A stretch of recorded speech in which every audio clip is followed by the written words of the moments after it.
So the question is the good and bad of blood markers. So I'm trying to think about that because there's a lot of things I like to say about blood markers. Because when I get a blood panel, I sit down, and our blood panels are long, but I sit down for, sometimes I'm 20, 30 minutes looking at a blood panel. And there's a story in those numbers. And I must say, classically, I've been to doctors and I've followed doctors and I have patients who've been to doctors, lots. And and the doctor basically kind of glances at it. Now, I know doctors, this probably isn't all of you, but it's all the ones I've met so far. And they kind of glance at it, and there's a column on the blood panels that says marker, and they just kind of glance down and just look for that one column to see if the lab has told them that the marker is normal or not. And let's say you have a vitamin D level of 30.1. That won't show up as abnormal, even though because the range is 30 to 100. But 30.1 is kind of low. I'm kind of going to look at that and go, you got low vitamin D. Whereas somebody just looks at that column that just tells them normal, abnormal, normal, abnormal, and then they look at the abnormals. That's not the way you're supposed to look at blood panels at all. You're supposed to, so the good and bad of blood panels. So there's a lot of good in blood panels, especially if you're good at reading them, if you've taken the time to understand what each blood marker means or what it can mean, and if you take the time to look at how maybe, I'll give you a good example, how maybe blood panels are associated with each other. Somebody comes into the office and they have symptoms of prediabetes.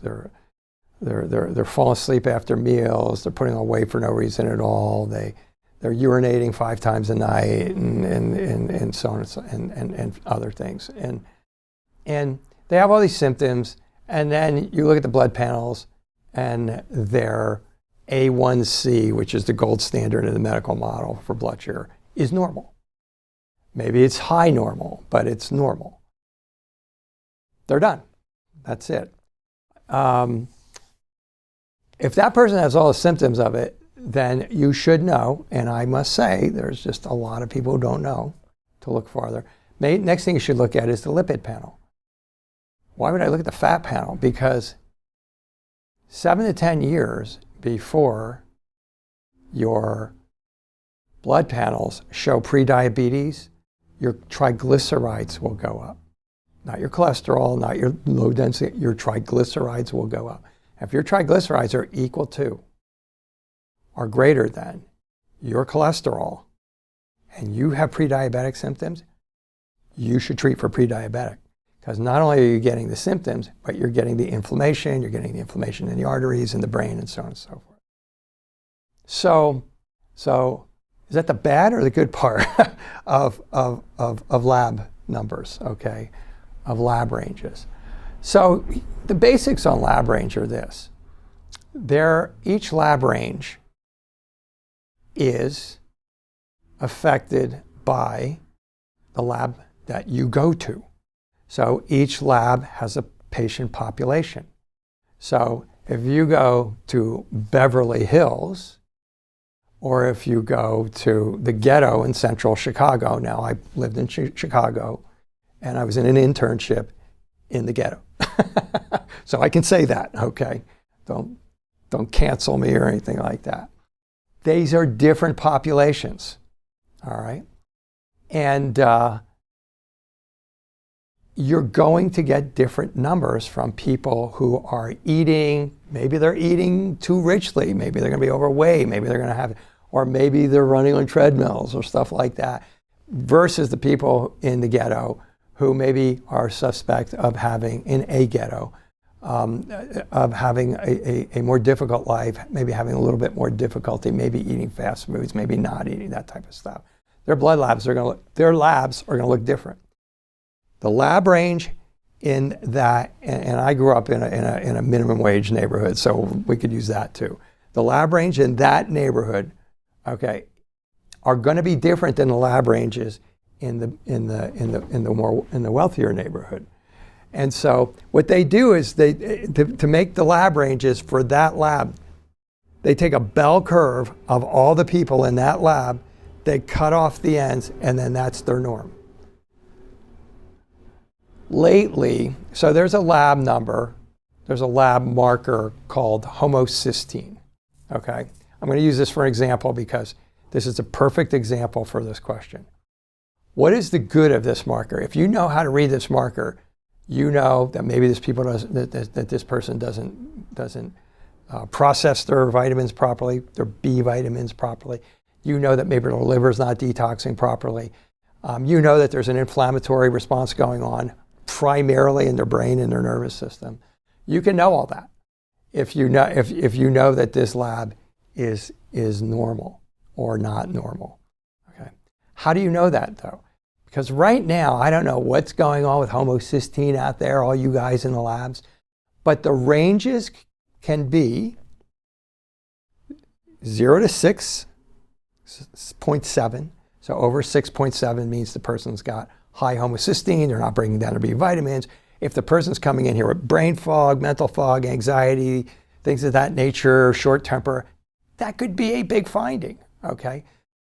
So that finding would be big, except I just saw one yesterday with a lab range of 21. So you had to be over 21 there. So in their lab, everybody between 6.7 and 21 is normal. And they may be running around with shaky anxiety, tremors. They may be running around with brain fog, mental disturbances of their serotonin or dopamine. They may be told they're normal. What is the normal range? I don't know. I use the lowest one because that's the safest one for me, because I'm going to be giving them like B vitamins or B6 or B12 or something like that. But I have also seen in the last 6 months, those of you who are out here at lab techs, I have seen the range for homocysteine be 8 at the low end. I've seen it be 14. I've seen it be 12. I've seen it be 16. I had another one last week that was 16. I've only seen one in the 20s. So that's the downside of lab ranges. Hashimoto's thyroid disease, which I treat a ton of, okay? In the beginning, when I started, the range was 0 to 100.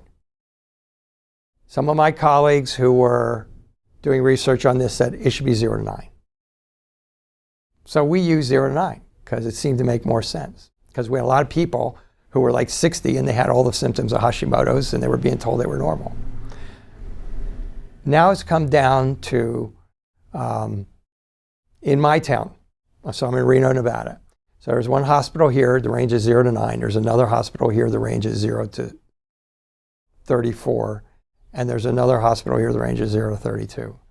So how about all those people between 9 and 32 and 34? Who's right? Okay, I use 0 to 9. I believe the Mayo Clinic uses 0 to 9.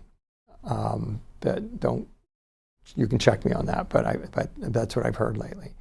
But 0 to 9 is probably the right number, just based on what I see when you look at people's symptoms, their exam findings versus that. There I do patients from all over the United States, all over the globe.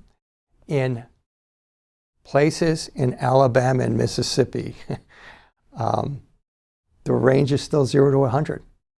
And I have seen those labs in as recently as the past year. And Georgia, in southern Georgia too, I've seen them real high down in southern Georgia. And I've seen a few areas where it's still like 0 to 50. So the downside of lab ranges is they're mind-bogglingly inconsistent. So to make the lab range more meaningful, I always use the narrowest ranges, because that way I'm just sure I'm not missing anything. But then you have to, so here's the downside of lab ranges. the downside of lab ranges, what I was just going to say, is the next thing you need to do is you then need to go and do a history and an exam on a person and see if their history and their exam findings are going to fit that. If you've got, and this is not to blame the doctors, okay? I am in full sympathy with this, with the doctors. I mean, if you got 10 or 15 minutes with a patient, you guys see like 6 patients an hour and stuff like that, and that's what it's like around here, an awful lot. Well, you're not going to do any of that. In fact, you're not going to look to see if it's 30.1 in a range of 30 to 100 and give the person vitamin D, because you're not even looking at those numbers. You're just looking at the flag column that says, no, everything's normal. Everything's normal. It's 30.1. It's normal. Person's got symptoms of low vitamin D, but you're not going to give it to them because it's in the normal range and nobody's looked at the normal range. So that's a problem. And I must say, you know, I'm getting up there in age a little bit. And when I learned diagnosis, it was in the 70s, mid-70s. And back then, we were taught, you do a history, you do an exam. Then you come up with your differential diagnosis, meaning the top 3 things you think it is, in the order of the importance of the way you think it is. And then you do labs in an attempt to confirm that. You don't just do a bunch of labs to see if it's going to tell you what's going on. Because by the time you've done a history and exam, you should pretty much know what's going on most of the time. Maybe not all the time, but probably 90% of the time or more. And then a lot of doctors are going to say, oh, he's stupid, he doesn't. No, because they don't do this anymore. I'm not being mean. I'm just saying this is how it is. And so now you do that, and then the lab says yes or no, and then you go, well, the lab says no, but this all says yes, the diagnostics, the history, the exam. So you treat them for the diagnostic history. That was normal procedure, like up until probably like the 90s. That was normal. Now we got so many tests and so many people making money off of tests and all that type of stuff. I mean, I think it's part of it. But then we got the doctor looks at the test and says, no, you don't have it. No, your antibodies are down today. No, you don't have the antibodies for Hashimoto's. Maybe it's an off day. That's another thing. You can take a lab in the morning. I've had people come in here, take a lab in the morning, have one set of numbers, and then something happened where they weren't feeling so good. They went to the hospital in the afternoon, did another set of labs, and you wouldn't know it was the same person. Now, part of it was maybe they developed a viral infection, maybe they're in an accident. But even the other numbers that wouldn't seem to involve that would be different. So the downside of labs is it's a snapshot. It is a snapshot. Some things are going to be more consistent than others, and some are going to be more unstable than others. The glucose is so unstable, if you take a stick of gum on the way to getting your blood taken, it could go up and down 40 points, and most doctors are aware of that, okay? But a lot of the other ones, a lot of doctors aren't aware of how, if somebody, I just had a person come in last week, and their SGOT and their SGPT were off the charts. These are 2 liver markers. And if they're high, you got to start looking elsewhere to try to figure out, do they have a cirrhosis of the liver? Do they have fatty liver? What do they have? Do they have alcoholic liver? What do they got? Well, this patient has nothing else. They said, well, I was at a doctor, he said, I got a fatty liver and I got to start taking this drug and that drug. And I said, do you exercise? No, yeah. Do you exercise hard? Do you do high intensity exercise and all that type of stuff? I didn't mean to make fun of that. I've done high intensity exercising, okay. And she said, yeah. I said, did you do it the night before you went to the lab? She says, I did it the morning before I went to the lab. That will raise those 2 markers. She was probably normal. So what are the positives of lab ranges and labs? The positives are we have them. The negative is there's a lot to them, and we either don't take, as a healthcare professional today, there's a lot of confusion on them. The ranges differ. A lot of times we don't take enough time to figure out what the lab ranges really look like. Sometimes we just look at the flag column, and we don't really look at the numbers to see if they're borderline high, borderline low, and if those numbers fit with the exam that we didn't do. That's the up and down of lab ranges and lab numbers. And it's kind of a commentary on that's kind of the ups and downs of the way we do diagnosis today. So I think that's the best answer that I can give you on that question.